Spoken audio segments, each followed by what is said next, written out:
friends, today we will discuss irrigation requirement, net irrigation requirement, gross irrigation requirement, irrigation period and irrigation interval. So first of all, irrigation requirement. As we know, basically there is a water requirement, but when we want to calculate irrigation requirement, formula will be there like this: water requirement minus effective rainfall plus distribution of soil moisture from the soil layer. So this is the irrigation requirement, which can be expressed in centimeter or millimeter. Then what is net irrigation requirement? Net irrigation requirement is the amount of water that we want to deliver actually to the crop, and it particularly includes the requirement of soil moisture to bring up to the field capacity. So the formula is like this: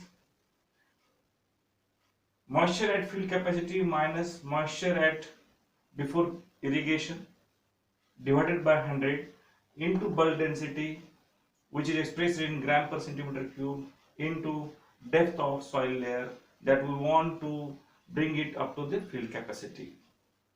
For example, suppose we have a 50 centimeter soil depth, then we will have two observations. As we know, at different depths there will be a different bulk density of the soil because of the layerification of the soil. Upper layer will have lower bulk density while lower will have higher, or it may be vice versa depending upon the situation of the soil. So accordingly, we can't have the same amount of water requirement for all the layers. So generally we calculate irrigation requirement for each layer, that is 1 to 25, 25 to 50, so that here are number of layers we have mentioned. Means if there are two layers, we have to make this calculation for two times. Means we have to take field capacity for this layer, then also we have to take the sample before irrigation, also we have to take the sample for bulk density, and we have to take this depth of the soil layer. So this is for first layer. Suppose this is 1 to 25, another layer is 25 to 50.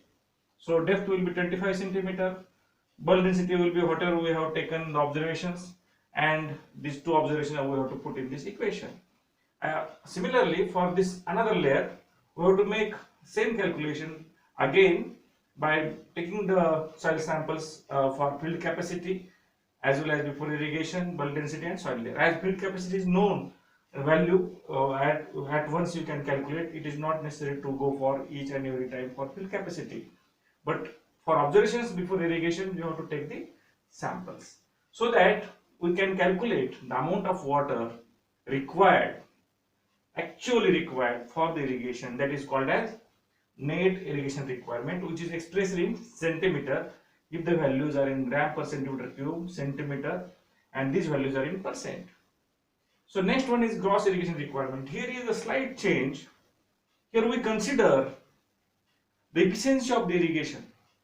As we have studied different irrigation efficiencies: conveyance efficiency, application efficiency, storage efficiency, distribution efficiency. So all those efficiencies together we put here, and in percent we put here. So the formula for gross irrigation requirement is net irrigation requirement divided by irrigation efficiency in percent into 100. This value will give you the amount of water required for irrigation, and definitely this NIR will be in mm or centimeter depending upon the equation.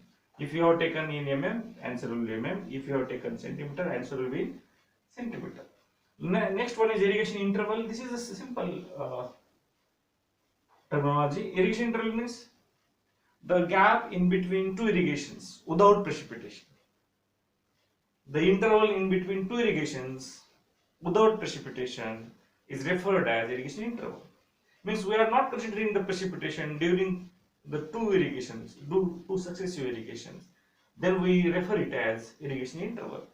Means suppose first irrigation we have stopped at 10 September, and next irrigation we have started at 25 September.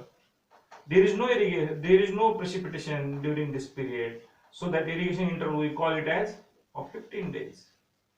But if there is rainfall of 10 mm or 20 mm, and effective rainfall is of suppose 15 mm, so we have to extend somewhat the period of irrigations, so that is another concept here. So in irrigation interval we do not consider precipitation, and that is the gap in between two irrigations. Last one is irrigation period. This irrigation period is the period in which irrigation is applied, means the number of days or the time required for one irrigation is called as irrigation period. Generally it is given by this formula: net irrigation requirement in mm divided by peak consumptive use of the period and in mm. So this will give you the irrigation period in days. So the unit of irrigation period is days. So this is very simple formula here. Here we can calculate the irrigation period, that is the requirement of the time for one irrigation. So these are all important terminologies for the irrigation requirement and irrigation interval and irrigation period. Thank you.